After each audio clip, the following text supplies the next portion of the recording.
जय श्री राम मित्रों। कैसे हैं आप सभी। आशा करता हूँ बहुत अच्छे होंगे, मस्त होंगे, स्वस्थ होंगे, तंदुरुस्त होंगे, ज़बरदस्त होंगे।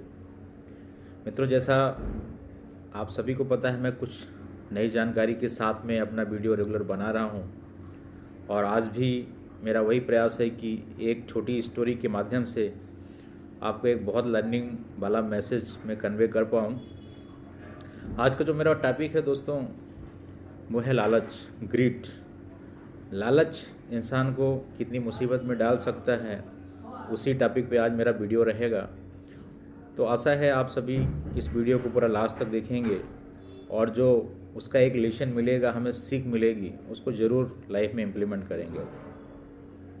दोस्तों, एक टाइम की बात है, सेठ जी हुआ करते थे, अच्छे पैसे वाले सेठ जी हुआ करते थे, लेकिन वो एक बहुत ही लालची प्रवृत्ति के थे, बहुत ही सेल्फिश थे। किसी से उनका कोई मतलब नहीं रहता था, किसी कोई हेल्प नहीं किया करते थे। एक बार वो अपने सोने के सिक्कों की पोटली के साथ में कहीं जा रहे थे, तो वो पोटली जो है तो उनके हाथ से फिसल जाती है, गिर जाती है। अब वो हैरान परेशान कि सोने के सिक्कों की पोटली थी, कहाँ चली गई, कहाँ गिर गई, ध्यान नहीं गया था उनका कहाँ गिर गई। तो आनन फानन में वो परेशान होकर पीछे लौटते हैं, इधर उधर ढूंढते हैं लेकिन नहीं मिलती है, बहुत परेशान होते हैं।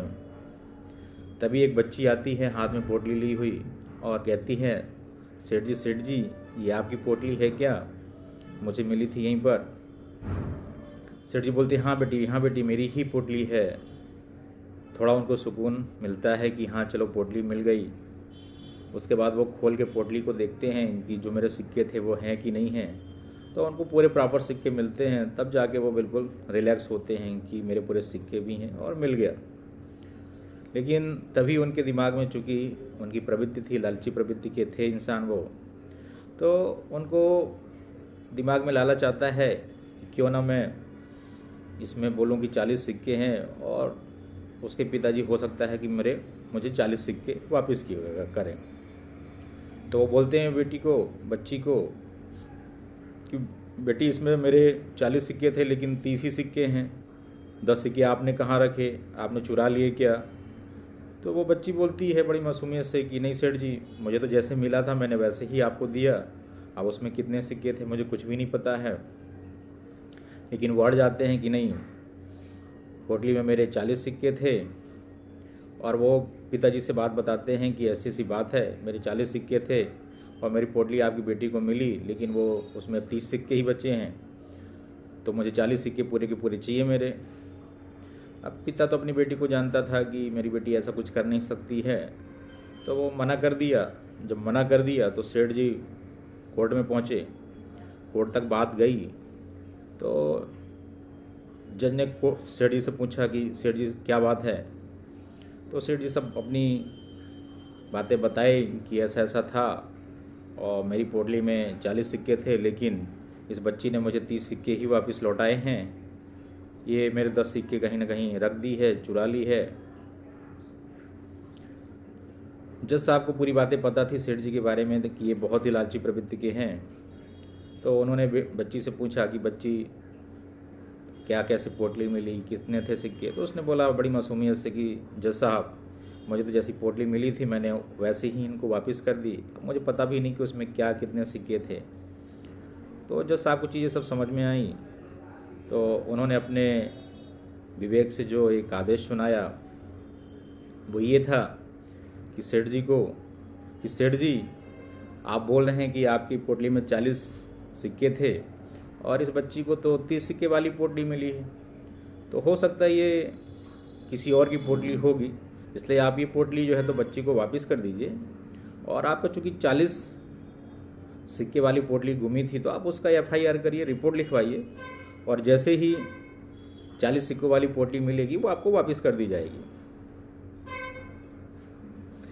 आप सब समझ गए होंगे कि लालच करने का क्या परिणाम निकला। सेठ जी को अपनी वो 30 सिक्के वाली पोटली भी खोनी पड़ी। तो दोस्तों, एक बहुत बड़ी लर्निंग है, स्टोरी छोटी है लेकिन ये बहुत बड़ी लर्निंग है कि गलत तरीके से कमाई करना, लालच करना, है ना, उससे कहीं ना कहीं हमारा जो होता है वो भी खोता है। तो हमें इस बुरी बला को कुछ लोगों में होती है कि शॉर्टकट कैसे भी पैसे आ जाएं, बिना मेहनत के पैसे आ जाएं। तो इस आदत को छोड़ना पड़ेगा और अपनी ईमानदारी, मेहनत और निस्वार्थ भाव से अगर हम कोई काम मेहनत कर रहे हैं तो कहीं ना कहीं हमें बड़ी सफलता मिलती है। लेकिन लालच का परिणाम बहुत बुरा होता है, जो होता है वो भी कहीं ना कहीं चला जाता है, खो जाता है।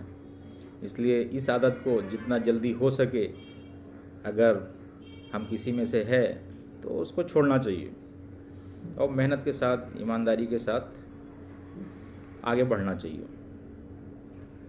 आशा है इस छोटी सी कहानी के माध्यम से मैं अपनी बातें रख पाया हूँगा कि लालच ना करके अपनी मेहनत, ईमानदारी और निस्वार्थ भाव से काम करके आप अपने गोल को अचीवमेंट कर सकते हैं, एक अच्छी पोजीशन में रह सकते हैं। तो ये सब आदत आप सभी अपनाएंगे, इस पर अमल करेंगे। इन्हीं नई नई जानकारियों के साथ में मैं आगे भी मिलता रहूँगा। तब तक के लिए मैं आप सभी से इजाज़त चाहूँगा।